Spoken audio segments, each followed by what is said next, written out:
What happened when I ignored a Karen? It started with an eye roll.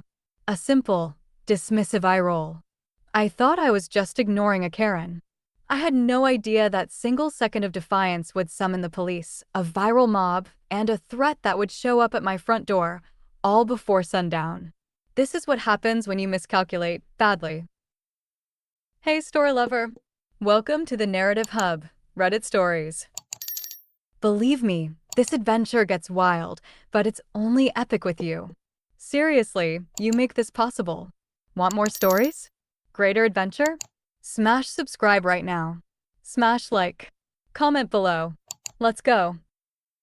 Picture this. I'm settled into my usual corner booth at Paradise Coffee, laptop open, crushing a deadline when suddenly, the universe decides to test me. She storms in like she owns the place, scanning the packed cafe with the predatory focus of a hawk-hunting field mice. Mid-50s, perfectly coiffed blonde hair that screams, "I need to speak to your manager," clutching a designer handbag like a weapon. She zeroes in on my table, the only one with an extra chair, and marches over. "Excuse me," she snaps, not bothering with pleasantries. "I need this table. I'm meeting my book club here, and we always sit at this table."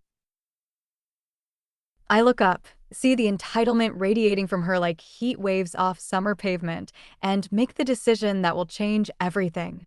I smile politely, turn back to my screen, and nothing. Complete radio silence. The ignition, when silence becomes warfare. What I didn't know. Ignoring a Karen isn't passive resistance, it's psychological warfare. Her voice climbs an octave. "Hello? I'm talking to you." Still nothing from me. I keep typing, sipping my latte like she's invisible. That's when I see it, the exact moment her brain short-circuits. Her face goes from annoyed pink to nuclear red. She's programmed for argument, calibrated for conflict, and I've just deleted her operating system. This is unacceptable. You can't just ignore me. The entire cafe falls silent. 20 pairs of eyes lock onto our table. My pulse hammers, but I maintain course. 0 words. 0 reactions. 0 engagement. She starts pacing, phone out, filming me. I'm documenting this harassment. Everyone can see how rude you're being. Plot twist. The only thing she's documenting is herself having a meltdown while I sit there quietly working. 5 minutes in, she escalates to management. The barista, a college kid who looks like he'd rather be anywhere else, approaches our table. "Ma'am, is there a problem here?" She explodes, "Yes. This person is refusing to give me my table. They're being completely disrespectful and won't even speak to me." The barista looks at me. I shrug, smile, and mouth, "I'm just working." "Well," he says carefully, "it's first come, first served seating, so." First come, first served? Her voice hits frequencies that make dogs howl.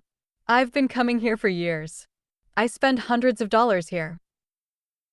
Still, I say nothing.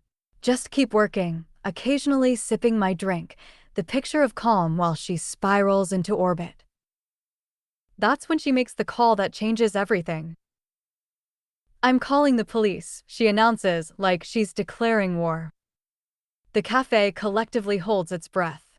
Someone whispers, "Is she seriously calling 911 over a coffee shop table?" She is. "Yes, hello? I need officers at Paradise Coffee immediately. There's a person here who's harassing me by ignoring me. They won't speak to me or give me my table." Even the 911 operator sounds confused. We can all hear them asking for clarification while she tries to explain how silence constitutes harassment. 10 minutes later, 2 officers walk in, looking like they've drawn the shortest straw in law enforcement history. Officer Martinez approaches our table, where I'm still calmly working while she vibrates with fury beside me. "We got a call about a disturbance?" She launches into a 20-minute tirade about my aggressive noncommunication and hostile silence. The officers exchange glances that speak volumes. Ma'am, Officer Morris finally interrupts. Did this person threaten you? Touch you? Say anything inappropriate. No, that's the problem. They won't say anything. So, you called 911 because someone won't talk to you? The entire cafe watches as reality crashes into her worldview like a freight train. They're being deliberately rude. Being rude isn't illegal, ma'am. Neither is not talking to strangers. That's when she makes her fatal mistake. Well, then I want to file a harassment complaint. While she's arguing with police about filing a report against someone for the crime of silence, something else is happening.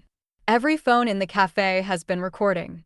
Her meltdown, all of it, is already uploading to TikTok, Twitter, Instagram. Within an hour, hashtag silent resistance is trending.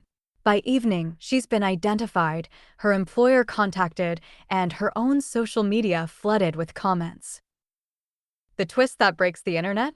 The security footage reveals that 30 seconds before her initial approach, she cut in front of an elderly customer at the counter, snapped at the barista for making her drink wrong, and loudly complained about the music being too urban. All while I sat quietly in the corner, never knowing I was about to become the accidental hero of the most satisfying Karen takedown of the year. The aftermath, sweet, silent victory. By sunset, I'm home checking my phone when the doorbell rings. My blood runs cold. Is this the threat at my front door I was promised? Nope. It's a delivery driver with 3 free coffee cards from Paradise Coffee and a note from the manager. Thanks for handling that with such class. You're welcome anytime. The real kicker? She's banned from the cafe, trending on social media for all the wrong reasons, and according to local news, her book club has formally distanced themselves from her behavior.